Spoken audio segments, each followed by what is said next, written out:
Once Kim Jong Un had taken over, this same half-brother, Kim Jong Nam, was assassinated in Malaysia. Kim Jong Nam was going through an airport just by himself with a backpack, stopping on a budget airline, checking on the screens to look for his flight, when two young women came up behind him and smeared his face with a kind of substance, which turned out to be a chemical agent called VX2, that when the two of them, when it mixed on his face, it set off. It led to him dying a very painful death within about 20 or so minutes. All of his organs just shut down. And so this was really Kim Jong Un's way of sending a very clear message that nobody was safe from him. He was even willing to have his own flesh and blood killed in this very brutal and public way, but also that nowhere was off limits, that he was able to send agents out into the world. Hey, it's Marcel Dirsus, and this is The Next Best. How does Kim Jong Un maintain power? Why did he send soldiers to Ukraine? And how did North Korea get nuclear weapons? My guest this week is Anna Fifield. Previously at the Washington Post, she is the author of The Great Successor, a book about the rise and rule of North Korean dictator Kim Jong Un. Let's go. Hi, Anna. Thank you so much for joining. I really loved your book, so I'm very happy to have you on the show. Oh, thank you so much, Marcel. I'm very happy to be here. So let's start by talking a little bit about the way that North Korea functions. If there's an important decision to be made, let's say about sending soldiers to Ukraine, how are these decisions made? Is it basically just one guy in Pyongyang who decides everything? There is a bureaucratic system in North Korea. There is technically the ruling Workers' Party. There are technically various departments and organs of state. But yes, it all comes down to one guy, and that one guy makes all the big decisions, issues all the decrees, sets the tone and the direction, and everybody else goes scurrying to set it into motion. So yes, it is essentially a one-person state. There's only one person's view or decision who matters, and that is, of course, Kim Jong Un. And while we're on that decision, why do you think they or he went for it? Because it's obvious what's in it for the Russians. They get new fighters, and that makes it easier to prosecute this war against Ukraine. But what's in it for North Korea? So much is in it for North Korea. I mean, North Korea is this backwards, almost Victorian-era economy overall, where people are still ploughing the fields with oxen. Most people outside of Pyongyang do not have running water or bathrooms inside their houses. It is a country that exports nothing of any use to the world, and is, kind of irrelevant in so many ways. They would not be having meetings with world leaders if it wasn't for the nuclear program. So it's always a bit of a stretch for North Korea to feel relevant, to make themselves relevant. Usually they do that by setting off missiles or nuclear tests. But in this case, Vladimir Putin was desperate for friends and support and ammunition. And what does North Korea have? It has a lot of Soviet-era and Soviet-compatible ammunition and other arms systems. It also has a lot of people. And Kim Jong Un, being the kind of brutal dictator that he is more than happy to expend people's lives in this way. So this was a great deal for him. He got to sell a lot of this antiquated South Korean ordnance. He got to sell a lot of antiquated North Korean audience. That's an important distinction. And also send literally thousands and thousands of troops to fight in the war, many of whom did not come back.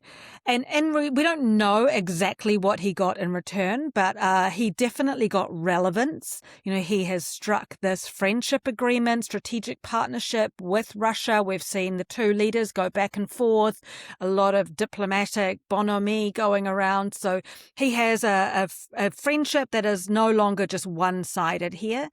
But he is also believed, or the North Korean regime is believed to have gotten a lot of technological know-how through this closer relationship. So when Kim Jong Un went to Vladivostok a few years ago, it was really notable that Putin took him to a cosmodrome where he was supposedly looking at satellites and aerospace and this kind of technology. But in fact, there's very little difference between satellites and rockets and missiles. And so we can see that as an example of the kind of technological transfer that Kim Jong Un would be very happy in. And we have seen a lot of evidence their missile technology is getting better. They also seem to be getting a lot of cash. So Pyongyang, the Potemkin capital, it's still a Potemkin capital, but it's really looking so much better as the Singaporean foreign minister recently posted video from Pyongyang marveling at the high rises and how developed the city looked, talking about it being an advanced Asian capital. So I think he's getting a lot out of it, from money to diplomatic relevance. And what do we know about the experience of these North Korean soldiers in Ukraine?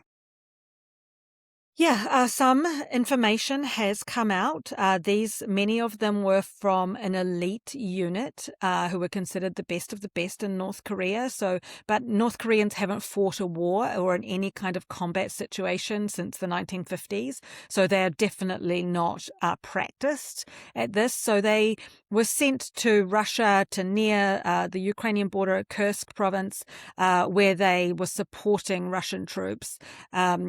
They got real-time battlefield experience. They learned about drone technology. They've learned quite a lot there. And so a couple of soldiers had been captured and were then debriefed by the Ukrainian and the South Korean security services, who were able to get some of their documentation that they had on them, and some of this, they'd written down orders that they had received from Kim Jong Un. Some of it was about making sure they were killed rather than captured. So they were there, they were instructed to go on suicide missions rather than be taken alive. So many of them have died. They have not been caught. But from what we've heard so far, the conditions were pretty rough out there, but compared to being inside North Korea, it was better than being a soldier in North Korea, which just tells you how grim things are inside North Korea.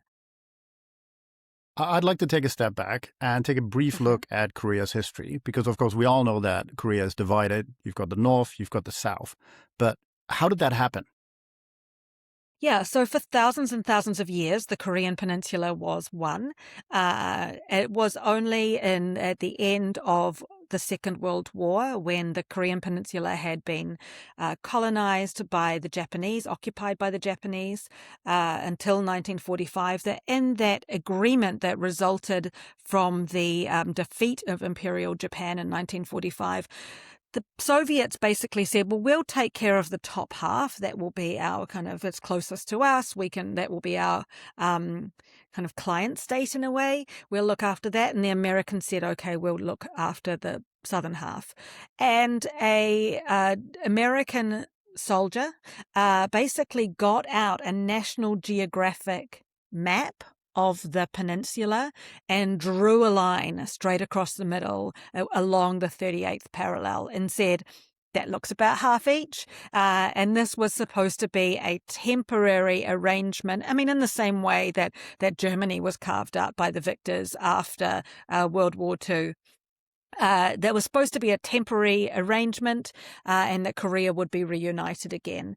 But North Korea was set up. It became officially a state in 1948, and South Korea under American auspices the same. And then in 1950, the founding president of North Korea, Kim Il-sung, decided to declare war on the South and try to retake it, which started a 3-year-long war. The first year, there was a lot of back and forth across that 38th parallel. The North Koreans got right down to the bottom of South Korea at one stage, and when they were pushed back up. And then for 2 years, they were basically stuck, mired in this stalemate. So after 3 years total, Two sides, with the Americans, agreed to an armistice deal, a ceasefire, rather than an agreement to fully bring the war to an end. So North Korea has been stuck in that state of limbo. North Korea and South Korea have been stuck in that state of limbo since 1953, where they are still technically at war with each other, but coexisting side by side. And so this is really such a human tragedy, because when the Americans drew that line across the peninsula, it was a time of war. There were people on either side, families that were separated, husbands and wives, parents and children, and just from that day forth separated. So there are still Koreans on both sides of the border who are alive today and remember the other side and have family on the other side. So it is this real human tragedy that they have never been able to be reunited or even visit each other in the same way that Germans at least were able to do. And so the first ruler is Kim Il Sung. How did he become that ruler? I mean, did somebody in Moscow just decide this is the guy, like we're picking him, he's going to be in charge of North Korea, or how did that happen? Yeah, basically. I mean, he was the third choice. He was not Joseph Stalin's first choice, but he had been an anti-Japanese guerrilla fighter, revolutionary fighter in North Korea, and had been living in the Soviet Union or in Manchuria up at a camp there. And so he eventually won the struggle to be chosen by the Soviets as the leader of North Korea. He arrived back in the country. People were very underwhelmed by him at the time. They thought that he was wearing a bad suit. It was too tight. He had a duck-like voice. People were underwhelmed. But he was Stalin's guy, and he gradually amassed more and more power in North Korea, and declared himself the eternal president of North Korea, set in motion a lot of the changes, and pretty quickly set about creating a personality cult that even made the Soviets blanch and stole a lot of the ideas from Mao in neighboring China. But he established himself as an authoritarian ruler pretty quickly.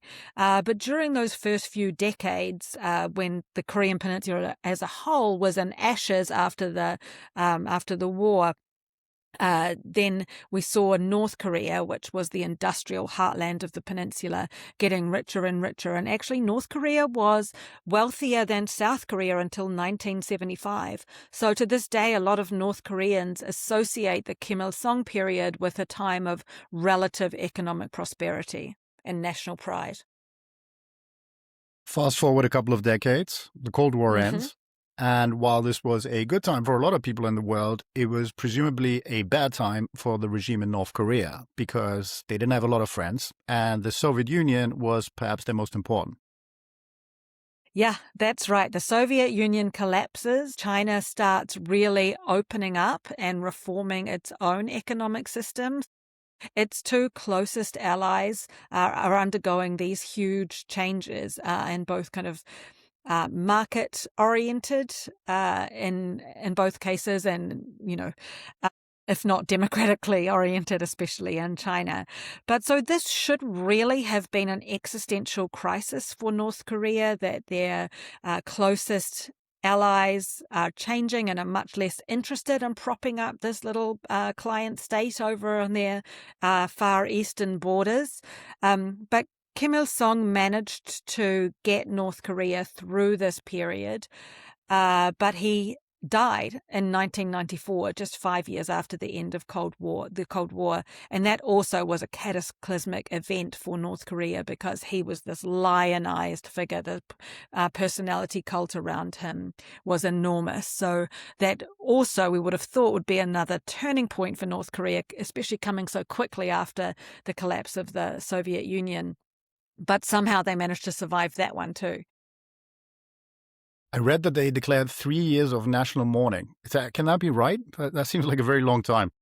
That is right. That is right. They declared 3 years of national mourning, which enabled them to lock down a lot of things at that time and give time and space for Kim Il Sung's son, the second Kim Jong Il, to solidify his grip on the regime and take control.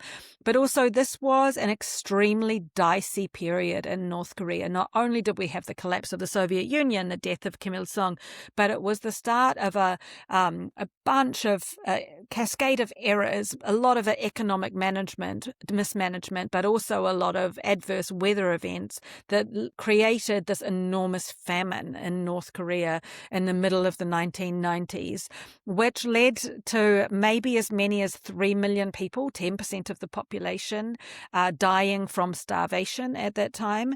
And those who survived were basically skeletons at that time. It was extremely difficult. They call this period in Korean the arduous march. And so that really shook North Korea to the core and it was a very fragile period for Kim Jong Il to be taking over. Nevertheless, such is the state of the North Korean regime that during this period, during the famine era, and these huge changes that were going on, the North Korean regime set about building this mausoleum. It's called Kumsusan Palace. I've been there several times in the middle of on the outskirts of Pyongyang, sorry. It is bigger than Buckingham Palace, they say. It is this enormous marble building. It has travelators on the way in so that you walk in, and that is where they housed Kim Il Sung's embalmed body, and where people to this day go and walk around the tomb, see his body on display, and bow to him and do what they have to do in North Korea. While we're on that, let me ask you about this insane propaganda apparatus, because it seems like kind of your classic communist cult of personality coupled with some religious aspects. So, I don't know, there's like a mythical mountain and these people seem to be treated almost like gods. What's going on? Yeah.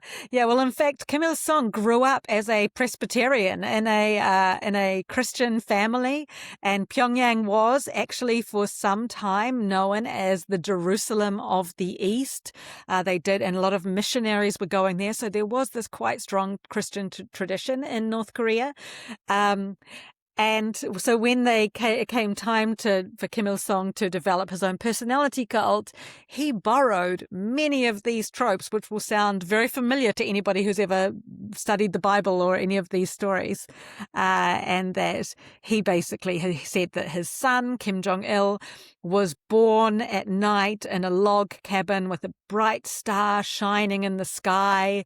They've taken a lot of these kind of Christian stories and repurposed them for North Korea. You have the Holy Trinity of Kim Il Sung, Kim Jong Il, and now the current leader, Kim Jong Un, who are really deified in this way. North Koreans have to wear a badge for one of the leaders over their heart, which they have to wear at all times. There are portraits of the two first Kims in every public building and schools and subway cars. Everywhere in North Korea, they are looking down on you. And there is actually a special box that contains a special cloth that is the only cloth to be used to wipe these portraits and to dust them down. So the whole thing is really turbocharged personality cult that's taken extremely seriously by the system, because this mythology that this family descended from this holy mountain, Mount Paektu it's called. According to the mythology, they have the special Paektu blood running through their veins. This is how the Korean Kim family claims their legitimacy to run North Korea. They say that they've got the special blood, and it can only be their family bloodline that runs North Korea. And it obviously seems completely ridiculous from the outside. And I guess we can't really say this with certainty because it is North Korea and it's very opaque. But, when you were there, did you get the sense that people actually believe it? I mean, have they gotten so much propaganda? Have they been so brainwashed that this is actually something that they take seriously, or are they sort of pretending to take it seriously because the repercussions would be so severe? It's a mix of both. I think, and it's really hard to overestimate the attempt at brainwashing that the system makes. So even at kindergarten, young children are taught this propaganda. They've got little songs about hedgehogs and squirrels who are representing, America and Japan, and they're instilled with this propaganda, anti-American propaganda and pro-Kim propaganda from the earliest age. I think for a long time it was really instilled in people, and North Koreans didn't know otherwise. But now, increasingly, there is so much information that is still able to get into North Korea, and especially to the big cities. So most North Koreans in big cities have watched South Korean soap operas, listened to K-pop. They may have seen Chinese action movies and things. So I think a lot of people now know that the system is built on a lie, that in fact North Korea is not richer than South Korea, and not morally superior to South Korea as they are told. So I think most people know this, or have an inkling about this. And when I've talked to, obviously I'd never be able to talk to people in North Korea about this, but I've spoken to a lot of defectors in South Korea, in China, in Thailand and Laos as they're on their journeys out of North Korea. And they've often told me that they knew the whole system was a lie. They knew that, Kim Jong Il couldn't shoot a hole in one the first time he played golf, and all these other ridiculous stories that are made up about the Kim family. But in North Korea, there is no way to dissent. There is no way to question even the things that they are told, because the whole system is based on this pyramid of lies. So if you were to question the legitimacy of the Kim family or any of their decisions, if you were to ask why North Korea is spending all this money on nuclear weapons instead of, say, on feeding people, that would land you in very, very serious trouble. Definitely reprimanded, and potentially put in prison, but also potentially sent to the gulags in the north of the country in the mountains to do hard labor. So political crimes are taken extremely seriously, and that's how the North Korean regime keeps their grip on the populace, just through this fear. Hey, quick interruption. As you can probably tell, I'm having a lot of fun doing this podcast. If you want to support me, do me a favor and hit that subscribe button. That way, you don't miss next week's episode, and you're really helping me out. Thank you very much. Let me ask you about these new nuclear weapons a little more. This regime seems incredibly invested in maintaining its nuclear arsenal, or perhaps even expanding it. Why do they care so much? Yeah, well, they wouldn't be relevant to the world. They wouldn't be scary or in any way, I think, if it wasn't for the nuclear weapons, which they've tried really hard on and making a lot of progress.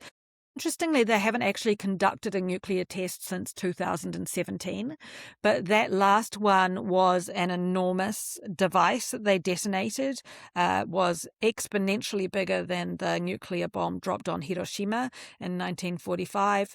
It was a thermonuclear device according to the seismic readings that came off of that. So they've made a lot of progress there. So I think that they feel like they need that to be taken seriously in the world. But also, as they look around, they see that countries that don't have nuclear weapons or give up their nuclear weapons are very, very vulnerable. It was the same year that Kim Jong Un took over as leader of North Korea in 2011 that Muammar Gaddafi was killed in Libya and pulled out of a drain. And Kim Jong Un would know very well that Muammar Gaddafi did a deal and gave up his nuclear weapons program. At the same time, it's been reinforced recently in that Iran did not have nuclear weapons. It had the technical capacity to make them, but it had not crossed that threshold. And look what's happened to Iran. So I think they really see the nuclear weapons as their deterrent, as their way to stop the US, or anyone else for that matter, but most likely the US, from invading or trying to take them out in the same way that they have done with the Iranian regime. Because unlike the Iranians, North Korea really does have nuclear weapons. So we're now on the third Kim. And let me ask you a little bit about sort of where he's coming from, and I guess why he is the way that he is. So, what do we know about Kim Jong Un's childhood? Yeah, well, I spoke to quite a few people who had known him during his childhood or around that period, including his aunt, who looked after him for a period in his teenage years and was very close to him as a child. So we know that Kim Jong Un had an extremely abnormal childhood. He was raised in Pyongyang, the capital of North Korea. His father already had another family, including another son, Kim Jong Nam, who was older than him. But then when Kim Jong Il had this family, the next family, there were 3 children. The second one was Kim Jong Un. And those 3 children lived a very cloistered life in one of these palaces in Pyongyang. They did not have any interaction whatsoever with their half-siblings from the other family. They were kept entirely separate. They did not go to a normal school. They were homeschooled. They didn't have friends. They didn't have play dates. They had nothing like a normal life. Instead, they were given all this luxury. You know, they had mangoes and Colgate and custom-made British fabric clothes brought in for them. They lived this life of absolute luxury while their compatriots were literally starving to death. And it was when, according to his aunt, it was when Kim Jong Un turned 8 years old that he had a birthday party, and his father presented him with a mini general's uniform, complete with a hat and the epaulettes, and declared that he would be in line for the North Korean throne. And she said that on that occasion, real life generals started bowing to this boy. Everybody was, obsequious with him, and that from that stage on, it was even more impossible for him to live anything like a normal life, because he was told he was special and destined for great things and all this kind of stuff. But there was an attempt when he turned 12 years old. Him and his older brother, and eventually his younger sister, they moved to Bern in Switzerland, where they went to school for 4 years in an attempt to give them something like a normal life.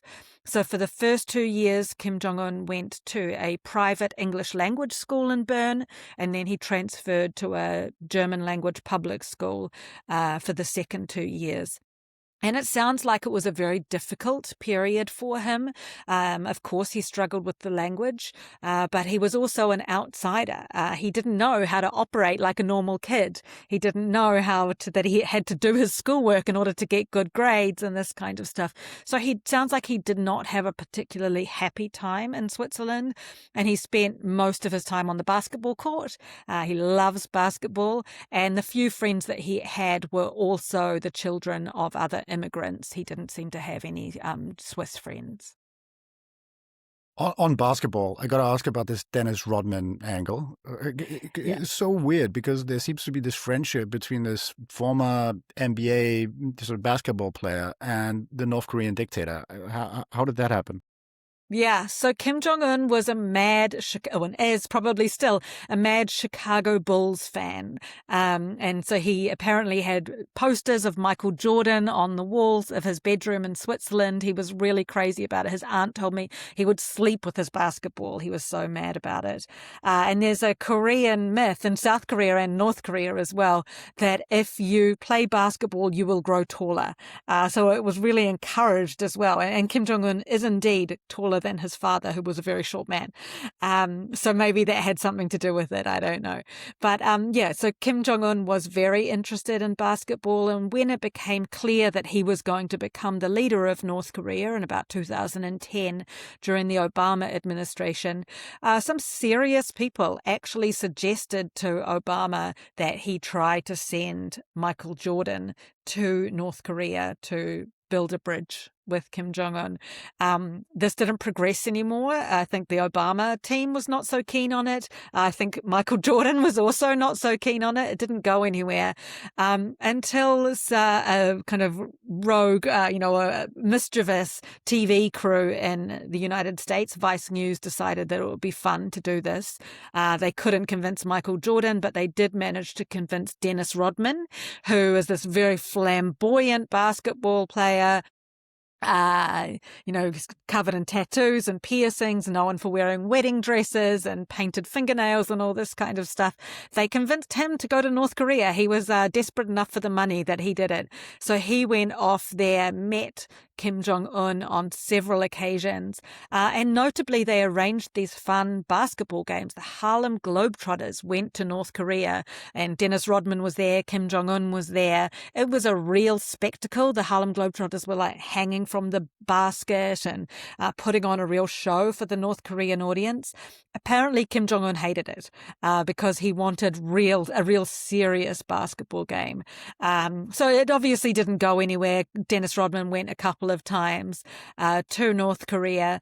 And there was a period where the link between Kim Jong Un and Donald Trump, the only person who'd met both of them, was in fact Dennis Rodman. So it was useful, I guess, for a time, but it just shows how difficult it is to talk to North Koreans, that even somebody like Dennis Rodman would be seen as a kind of feasible interlocutor. Right. And then you had mentioned that Kim Jong-un's father had, other sons, other daughters. So why did Kim Jong-un get chosen? And how did he get chosen to become this great successor? Yeah, we don't know for sure, but the older boy, Kim Jong Nam, was long considered to be the front runner for the leadership. He fell from grace very publicly in the early 2000s when he was caught. He went to I'm not making this up. He went to Japan on a fake Dominican Republic passport using a Chinese name that translated to Fat Bear because he wanted to take his child to Tokyo Disneyland. And off he went there to do that, and he was busted. He was caught by Japanese immigration for entering under a false name, false passport, false pretenses. And so that was very embarrassing for the North Korean regime. And there's a theory that he just never recovered from that humiliation. Also a theory that Kim Jong-un's mother, who was very ambitious and very much promoting her own children and wanting to make sure that they rose up through the system, that she may even have tipped off the Japanese authorities to this as a way to undermine Kim Jong-nam. We don't know. This is the kind of speculation that happened, relatively well-informed speculation, but still, it's yet another thing we don't know about North Korea. But so Kim Jong-un's mother was there, was very active, was very present. That was Kim Jong-il's continuing relationship during that period.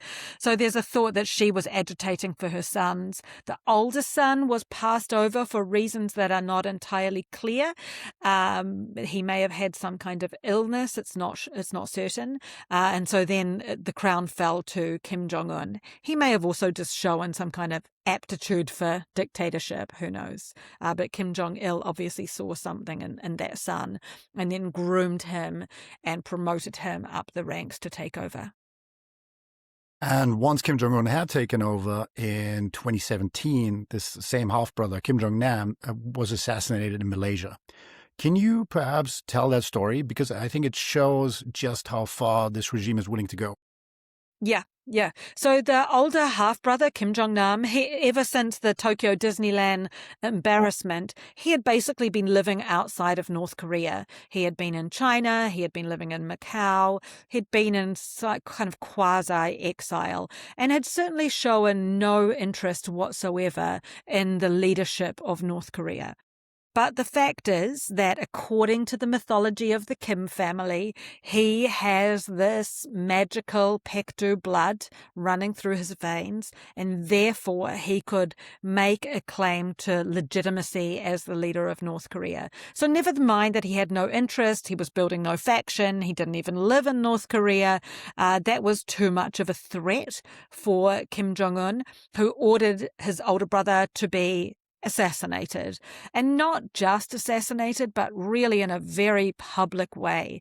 So Kim Jong Nam was going through an airport, Kuala Lumpur Airport in Malaysia, very just by himself with a backpack, stopping on a budget airline, checking on the screens to look for his flight, when two young women came up behind him and smeared his face with a kind of substance, which turned out to be a chemical agent called VX2, that when the two of them, when it mixed on his face, it set off, it's a chemical weapon, according to the treaties.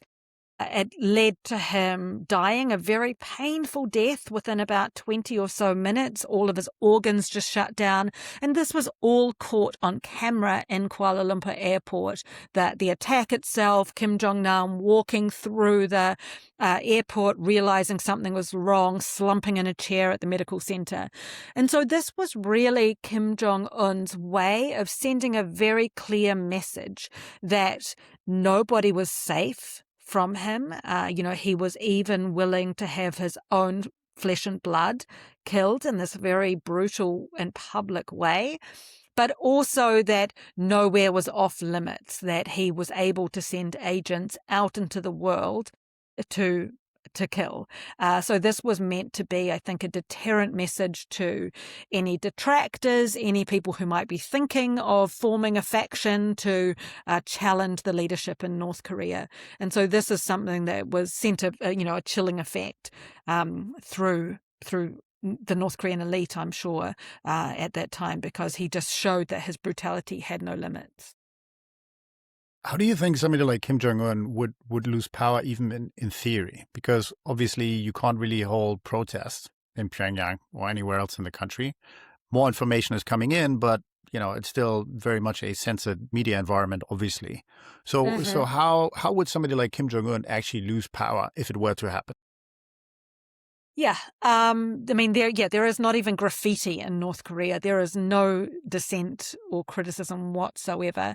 So it's very, very unlikely to be a popular uprising. I think the biggest threat to him would be a military coup or some other kind of challenge from the top, where people rose up, officials or top brass rose up to overthrow him. We can never say never with North Korea, but it seems quite difficult to imagine how that could happen.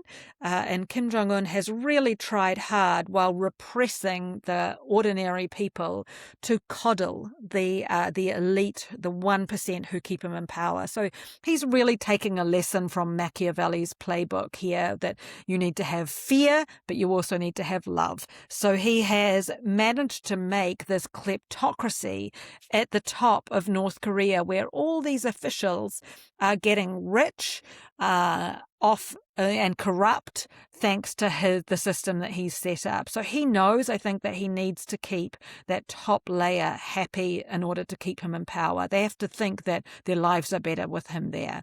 And so it continues till it doesn't, as we've seen with the collapse of other regimes. Who knows what might bring it about? I actually think the biggest risk to Kim Jong Un is his health. He is in his mid-40s, and he clearly is not a healthy man. We can see that he's still chain smoking.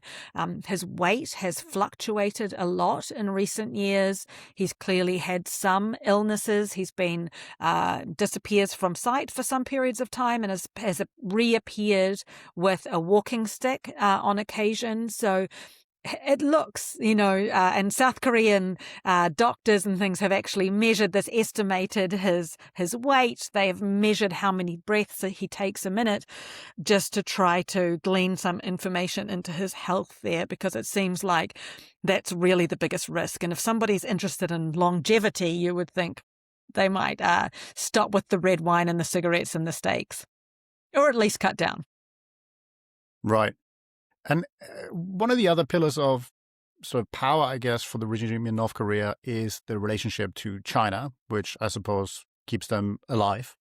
And from the outside, at first glance, it can often seem as if that is quite a friendly relationship. But I gather that Mm. beneath that all, there's a lot of frustration on both sides. Can you just talk to us a little bit about that relationship between China and North Korea? Yeah, there is no love lost there whatsoever.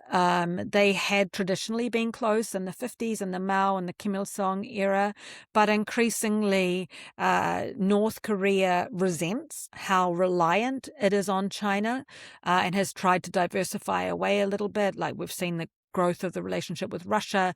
It's also forged, relationships with other kind of rogue systems out there, with the Assads in Syria, with Venezuela, Hugo Chavez, and these kinds of people. Obviously, it shares an enormous border with China, and nobody has an interest in North Korea staying stable like China does. But from China's perspective, and especially Xi Jinping, the current leader, he really has no time for this young guy next door who's just causing trouble all the time and not listening to him.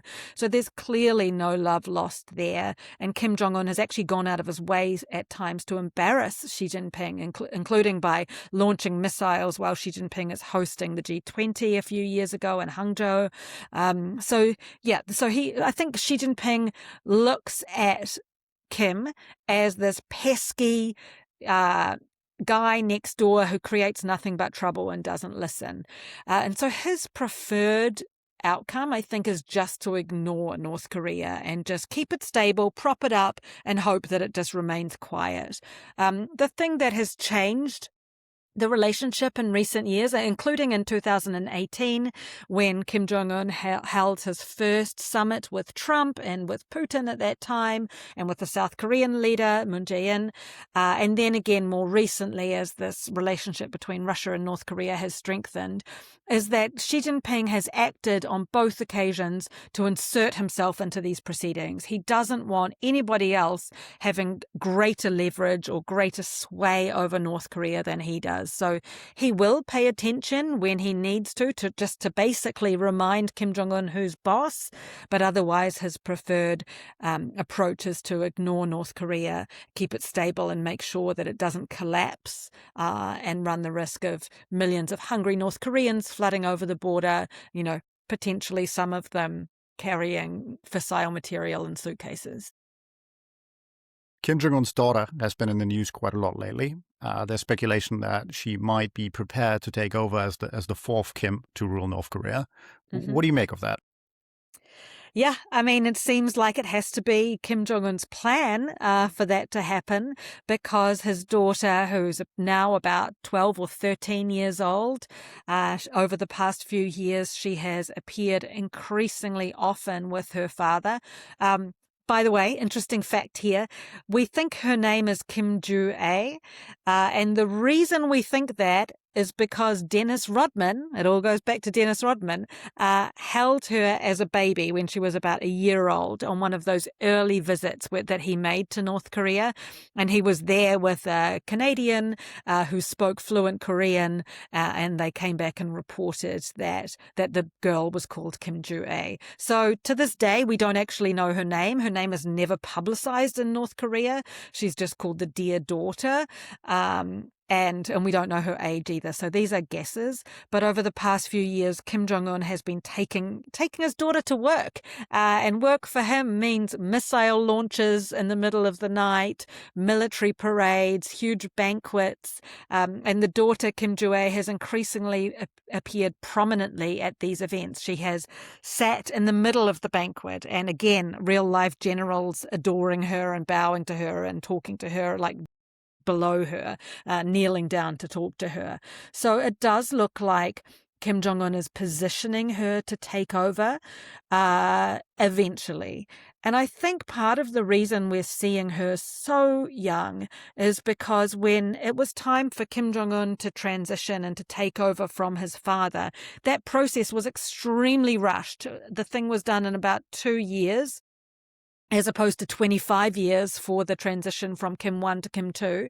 And so it seems like it was touch and go for a while there, that it must have been difficult for Kim Jong Un to be able to learn everything and to have the veneer of the military and political background to be able to claim the leadership. So I think that is why I don't think Kim Jong Un is planning to leave anytime soon and install his daughter anytime soon. But if she spends 25, 30 years in the public eye, if she moves up and takes positions in the Workers' Party, positions in the military, is there with her father, that then he, I think, hopes that she can take over. I mean, I didn't think Kim Jong Un could take over because he was so young. It's very hard to believe that a young woman, 2 black strikes in this Confucian North Korean patriarchal system, it's very difficult to see that she could take over, that the old guard would accept her.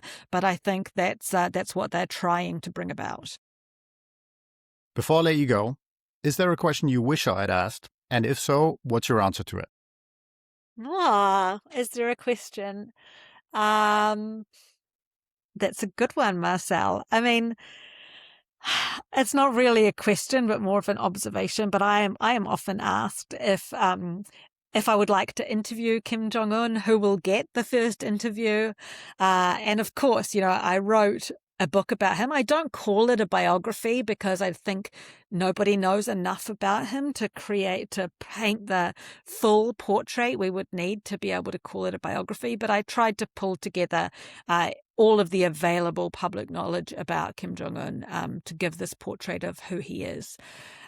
So yes, of course, I would love to interview him, to get the first interview and see what I could get out of him. But I'm not holding my breath that I will be invited to North Korea and given this honor anytime soon. But who knows? Maybe one day he will speak in public and tell us how he lives with himself, what his motivations are, and things like this.